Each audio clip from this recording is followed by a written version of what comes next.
누가복음 19장 41절과 42절 두 구절 제가 봉독합니다. 가까이 오사 성을 보시고 우시며 이르시되 너도 오늘 평화에 관한 일을 알았더라면 좋을 뻔하였거니와 지금 내 눈에 숨겨졌도다. 이런 하나님의 말씀입니다. 아멘. 목이 망가져서 들으시는 분들이 좀 답답할 것 같아 죄송한 마음 한 번 더 전해드리고요. 오늘은 예수님이 어린 낙이 타시고 예루살렘으로 들어가실 때 시민들이 종려나무 가지를 흔들며 그 입성을 환영하는 일을 기념하는 주일인데요. 정확한 명칭으로는 대추야자나무입니다. 그걸 꼭 밝혀드려야 될 만한 중요한 이유가 있어요. 성경이 우리말로 번역될 무렵에 우리나라 사람 중에 대추야자나무를 본 사람은 잘 없습니다. 중국 저 남부 지방이나 일본의 저 남쪽 지방에 종려나무라고 하는 열매를 맺지 않고 파초선처럼 잎이 손가락처럼 벌어진 그 나무를 연상해서 종려나무라고 이름을 번역했을 뿐 원래 이 나무는 대추야자나무가 맞습니다. 그들이 왜 대추야자나무 이파리를 흔들며 예수님 환영했는가 하면 그 당시에 유대의 종교 지도자들이 종교세, 성전세를 내지 못하는 가난한 사람들을 수탈했습니다. 그러다가 마침내 그들의 전답을 빼앗았죠. 그래가지고 그 전답을 돈 많은 부자들에게 팔았어요. 돈 많은 부자들은 먹을 게 넉넉하니까 밀이나 보리 같은 양식을 심지 않고 고수익이 기대되는 대추야자나무를 심었습니다.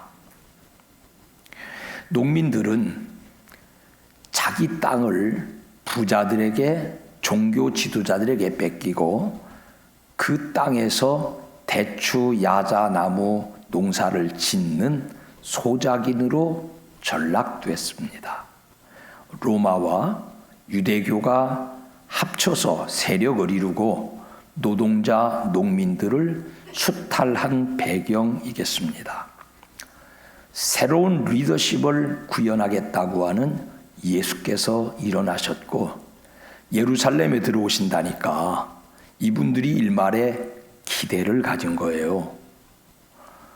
여러분 국회 앞에다가 양파 쌓아놓고 데모하는 거 보셨죠? 도청 앞에다가 쌀가마니 쌓아놓고 불 지르면서 데모하는 것도 보셨죠? 농민들이 예수님이 새로운 리더로 예루살렘에 입성하는 데 대한 기대를 가지고 그들 각각의 밭에서 잘 나온 절대로 길가에서 얻을 수 있는 이파리가 아니에요. 사과 열매를 따왔다 그러면 과수원에서 따왔겠죠. 종려나무 가지를 잘 나왔다고 그러면 길가에 있는 아무렇게나 나 있는 나무가 아니라 그들 각각의 밭에 경작된 땅에서 잘라온 것입니다. 그걸 잘라다가 뒤 흔들면서 우리 상황이 지금 이렇습니다. 농사 지어서 밥 먹고 살아야 될 땅을 빼앗겨서 저들의 기호식품인 대추야자 농사를 지어야 되는 우리의 절박한 상황을 좀 알아주시고 확 뒤엎어주세요. 그런 환호성이었던 것으로 연구되고 있습니다. 후에 이 사람들이 마음이 바뀌어가지고 그 예수님 십자가에 못 박아 죽여버리세요. 왜냐하면 우리 농민들의 원한을 풀어주지 않고 죽어버리니까. 우리 농민들의 가슴 아픈 사연을 그렇게 절박하게 외쳤는데도 예수께서 그를 위한 혁명을 이끌지 않으시니까 농민들의 마음에 이반이 왔다. 그런 미래를 바라보시고 지금 당장 눈앞에 내게 당면한 문제의 해결을 예수님께 아뢰는 그 땅의 백성들을 바라보시는 예수님의 눈에 눈물이 고였더랍니다. 여러분, 신앙은 말로 하는 게 아니지요. 손과 발로 실천하는 것이지요. 손과 발로 실천되지 않는 신앙은 내적인 신앙이겠는데요, 눈물을 통해서 강화되는 것입니다. 예수님 믿는 사람들은 그러므로 많이 울어야 합니다. 가룟 유다가 자신의 과오를 발견했습니다. 자신의 과오에 대한 실천을 손과 발로 해서 자기 목에다가 밧줄 묶고 스스로 자살을 실천했잖아요. 그 가룟 유다가 그 자살을 손과 발로 실천하기 전에 어느 단모퉁이에 돌아가 숨어서라도, 어느 골방에 들어가 숨어서라도, 우리 복된 교회 기도실에 와서라도 눈물을 도두어 냈더라면 아마 망하지 않지 않았겠느냐. 하나님이신 예수님이 눈물 흘리셨다는 점은 얼마나 다행스러운 일인지요.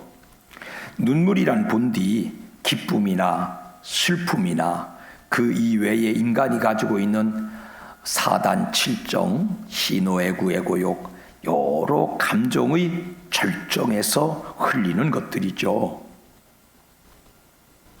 이 하나님이신 예수 그리스도께 사람의 감정이 고스란히 들어있다는 것이니까 그분은 우리와 소통이 가능하고 그분은 우리와 공감대가 형성되는 분이라는 뜻이에요. 그분 가슴에 앉아서 내게 울어야 될 많은 사연들을 울어 제끼시기를 주님 이름으로 축원합니다. 누가복음 7장 32절 말씀 한번 읽어보실까요? 시작. 비유하건대 아이들이 장터에 앉아 서로 불러 이르되 우리가 너희를 향하여 피리를 불어도 너희가 춤추지 않고 우리가 곡하여도 너희가 울지 아니하였다 함과 같도다. 여러분, 마땅히 울어야 될 때는 울어야 합니다. 사람 몸이 고이 땅에 오셨던 예수님도요, 자주 우셨어요. 하나님의 사람이었던 요한의 죽음 앞에 극심한 슬픔으로 사람들을 떠나서 빈들로 가셨습니다. 통안에 눈물을 흘리셨을 거예요. 죽은 나사로 무덤에서도 눈물 지으셨습니다. 베세다 광야에서 굶주린 사람들을 보실 때는 연민의 눈물을 흘리셨습니다. 근데 그 주님 말씀에 따르면 누가복음 6장 21절 시작. 지금 우는 자는 복이 있나니 너희가 웃을 것이며 울음이 웃음을 가져오는 통로라고 말씀하고 계십니다. 사진을 보여주시기 바랍니다. 우크라이나 전장에서 16살 먹은 아들이 총에 맞아 병원으로 급하게 실려갔더랍니다. 소식을 듣고 뒤따라온 아이의 아버지는 의사들에게 살려내지 못해서 미안하다는 마음과 함께 죽은 아이의 시신을 받아들었습니다. 16살짜리 총에 맞아 피범벅이 된 아들의 머리를 가슴에 감싸 안고 잘 가라 내 아들아. 안타깝고 아쉽지만은 16년 동안 내 아들로 살아줘서 고마웠다. 아버지는 그 분노와 슬픔을 날숨으로 내쉬어 통곡하지 못하고 들숨으로 들이마셔 마음에 담아둡니다. 대부분 아버지들의 눈물은 밖으로 흐르기보다는 속으로 흘러 아비들의 가슴마다 널찍한 호수들이 들어앉아 있죠. 들이키는 한숨, 들이키는 눈물은 이미 만인에게 아버지의 표상이 된 믿음의 조상 아브라함이 보여주고 있습니다. 우리는 성경에서 아브라함과 이삭의 역사에만 너무 치중해서 중요한 부분들을 덜어놓칩니다. 창세기 23장 2절 말씀 시작. 사라가 가나안 땅 곧 헤브론 곧 기럇 아르바에서 죽음에 아브라함이 들어가서 사라를 위하여 슬퍼하며 애통하다가 아내를 잃어버린 아브라함의 슬픔이 기록되어 있군요. 근데 대부분 성경을 읽는 분들은 이 장면을 대부분 스쳐 지나갑니다. 왜냐하면 아내 잃은 그 슬픔을 감추고 그 눈물을 속으로 들이마시고 팔소매로 눈물을 쓱쓱 닦고 어미 잃은 아들 이삭을 향하여서는 슬픔의 눈물을 보이지 않았습니다. 남편으로서 아내 잃은 외로움, 아내 잃은 슬픔의 눈물은 속으로 감추면서 어미 잃어버린 아들 이삭을 향하여서 24장 67절 시작. 이삭이 리브가를 인도하여 그의 어머니 사라의 장막으로 들이고 그를 맞이하여 아내로 삼고 사랑하였으니 이삭이 그의 어머니를 장례한 후에 위로를 얻었더라. 어머니 잃어버린 아들에게 아내를 마련해 주어서 그 외로움을 달래주고 있군요. 내 슬픔은 속으로 삼키고 딱한 자녀를 위한 이 절절한 마음 씀씀이가 하나님 마음이에요.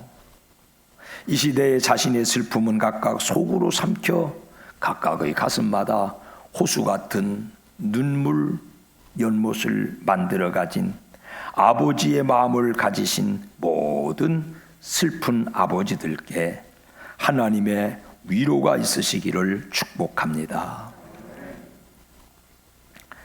라헬이라는 여자는 야곱이 사랑한 아내였습니다. 남편이죠, 야곱이. 불행히도 자녀가 없어요. 그러니까 이 여자는 서글픈 눈물의 여인이 되었습니다. 그 눈물의 결과로 후에 요셉이라는 아들을 낳고 베냐민이라는 아들을 낳기는 하는데 작은 아들, 막내 아들 베냐민을 낳다가 산통으로 그만 죽고 맙니다. 그 장면 읽어보실까요? 창세기 35장 18절 시작. 그가 죽게 되어 그의 혼이 떠나리 할 때에 아들의 이름을 베논이라 불렀으나 그의 아버지는 그를 베냐민이라 불렀더라. 베냐민이라는 원래 이름 베논인데요, 베냐민은 야민 오른손에 뺀 아들이에요. 베논이는 슬픔의 아들이에요. 낳았지만은 내 품에 젖먹여 안아 기르지 못할 핏덩어리 자식을 향한 통안의 눈물을 머금고 라헬은 죽어갔습니다. 그래서 아브라함이 모든 아버지들의 눈물의 대명사라면 라헬은 모든 어머니들의 눈물의 대명사입니다. 하나님 떠난 죄로 바벨론에 포로되어 간 예루살렘을 향하여서 예레미야서 31장 15절 시작. 라마에서 슬퍼하며 통곡하는 소리가 들리니 라헬이 그 자식 때문에 애곡하는 것이라. 그가 자식이 없어져서 위로받기를 고절하는도다. 하나님은 눈물 짓는 어머니의 마음이 되고 계셨군요. 예수님이 세상에 오셨을 때에 헤롯은 예수님 잡아 죽이려는 목적으로 예수님과 출생 날짜가 비슷한 2살 이하의 모든 영아들을 다 잡아 죽여버렸습니다. 그때에 마태복음 2장 18절 시작. 라마에서 슬퍼하며 크게 통곡하는 소리가 들리니 라헬이 그 자식을 위하여 애곡하는 것이라. 아이를 학살당한 그 어머니들의 눈물을 라헬의 슬픔으로 표현해주고 있군요. 라헬의 슬픔은 자식 없는 어미의 슬픔, 자식 잃은 어미의 슬픔, 자식이 예루살렘이 바벨론에 포로되어 가듯 고난당할 때의 어머니의 슬픔, 자식이 자기 삶의 목적을 잃어버리고 방황할 때의 어머니의 모든 슬픔을 대변하고 있습니다. 피조물이 이 땅 위에서 경험하는 모든 종류의 고난과 아픔과 상실과 잊어버림과 죽음에 이르는 모든 종류의 눈물의 이유들을 감싸 안는 모성적 슬픔이 라헬의 슬픔이지요. 우리가 그 눈물로 세상을 보면, 그 습한 눈으로 세상을 보면, 눈물이 우리 눈에 방울졌을 때에 그 돋보기 현상으로, 그 습한 눈으로, 메마른 눈으로는 도무지 볼 수 없는 더 많은 것들, 더 세세한 것들을 볼 수 있게 됩니다. 아마 그 돋보기처럼 세상 만사를, 한 사람의 심령을, 한 사람의 아픈 가슴을 들여다볼 수 있는 현상이 바로 하나님의 눈이 아니겠습니까? 눈물은 뺨에 기대어 흐르죠. 울어야 할 때는 그러므로 내 눈물이 기대어 흐를 곳이 있어야 합니다. 저는 새벽 예배 마치고 서재 혼자 들어가면 자주 울어요. 왜 그런지는 잘 모르겠어요. 근데 내 눈물이 기대어 흐를 곳이 없어서 울지 못하는 시대를 만났습니다.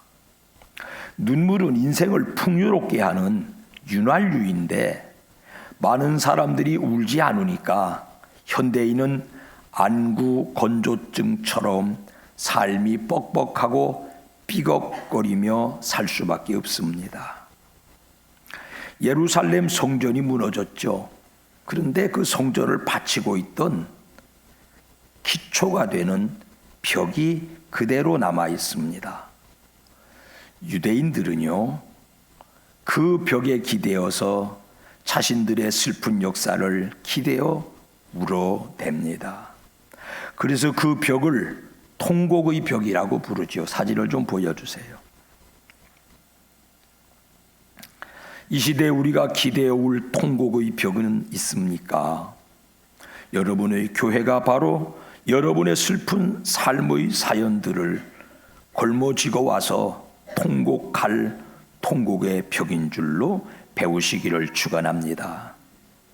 울 시간, 울 공간이 필요한 인생에 기대어 울 곳이 되어주는 것이 교회고 성도의 사명이기도 합니다. 더불어 교회의 품에 안겨 마음껏 눈물 지을 수 있는 것이 성도만의 특권이기도 합니다. 여러분의 교회가 여러분이 기대어 울어야 될 울 수 있는 통곡의 벽입니다. 마음껏 기대어 우는 인생들이 되시기를 주님의 이름으로 축원합니다. 멀쩡한 사람 왜 울라고 그래요? 멀쩡한 인생처럼 보이지만은 인생사를 헤집어 보면 슬픔은 늘 있죠. 너무 신사적이고 너무 이성적이고 너무 세련된 현대인들은 울음을 비이성적인 것으로 취급합니다. 요즘의 부모님들은 너무들 오래 사신 까닭이기도 하지만 부모님이 돌아가셔도 곡하는 소리가 많이 메말라 있습니다. 너의 작은 신음에도 응답하시는 하나님이십니다. 통곡하여 부르짖는 마음에는 더 깊은 응답이 있을 줄로 믿습니다. 슬픈 일들을 가지고 하나님 앞에 많이 우십시오. 어떤 사람들이 오해하기를 예수 믿는 사람들은 초상이 나도 안 우는 거다. 그거 잘못된 거예요. 많이 우세요. 어머니 돌아가시거든 우시고 아버지 돌아가시거든 우시고 누구든지 죽은 사람 앞에서는 거리낌 없이 슬픔을 눈물로 표현하십시오.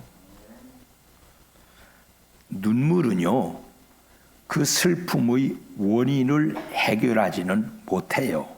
그렇지만 그 슬픔을 견딜 수 있는 힘은 됩니다.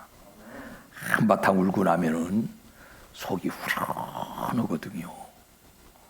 여러분 교회 아무도 없을 때 조인숙도 집에 가고 저 혼자 서재 앉아가지고 모니로다가 성경 구절 하나 읽다가 책 한 구절 읽다가 갑자기 눈물이 쏟기 시작하면 염치체면 불구하고 그냥 혼자 앉아도 울적울적 울어요. 그러고 나서 설교를 만들면 반드시 여러분들이 은혜 받습니다. 두 번째 우리의 눈물의 사연은요, 회개를 위해서입니다.